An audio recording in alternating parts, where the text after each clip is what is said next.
Hello everyone. If you'd like to practice your language skills as you watch this second video, download the worksheet in the link below. You can find the exercise numbers here. In the last video, we identified the following key problems when preparing for IELTS. I also pointed out that to solve these problems, you need to make some changes. So let's look at what these solutions and changes are. We can group the first two problems together because the myths and misinformation about IELTS are often the result of using the wrong practice test materials. And that makes these two problems relatively easy to solve. So the first solution is to make sure you only use authentic practice test materials. This is what I mean when I talk about authentic practice test materials. There are several important benefits to using materials like these. Firstly, they work in the same way as the real test, and so they force you to use the same skills.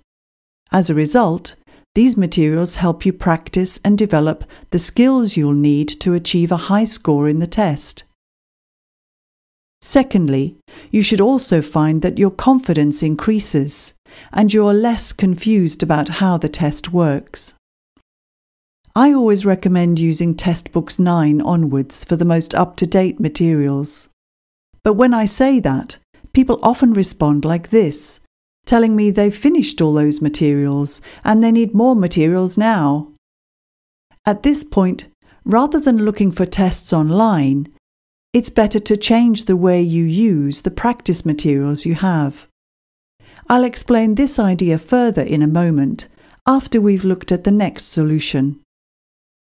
The third problem in our list is more difficult to solve. To stop feeling frustrated and start making genuine progress, you need to change the way you think about language learning and train yourself to become a good language learner. In the first video, I showed IELTS as an obstacle in your path, blocking the way to your future.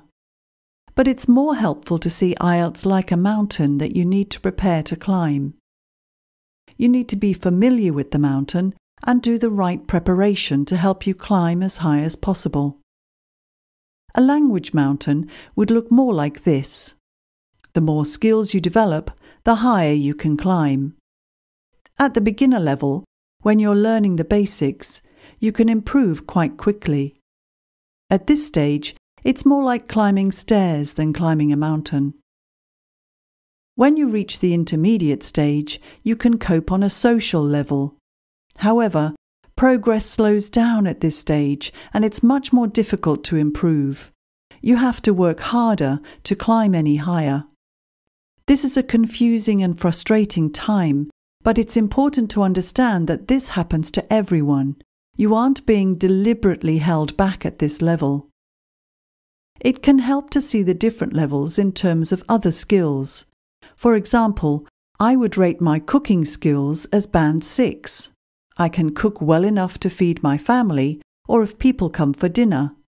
However, the advanced levels are quite different. These are the more professional or academic levels.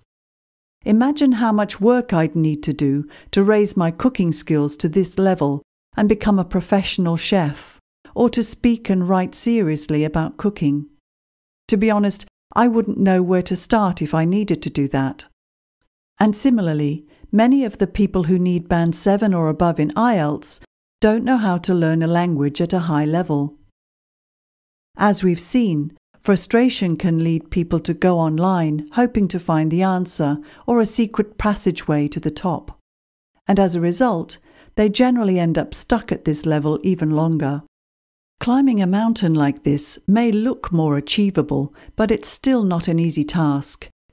So how do we manage this?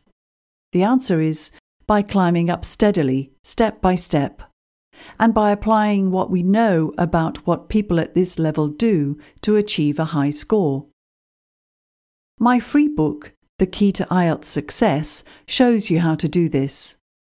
The ideas in the book are based on Matthew Syed's book, Black Box Thinking.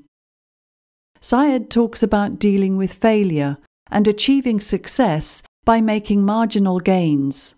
and these are small improvements that build up on each other to make a larger improvement over time.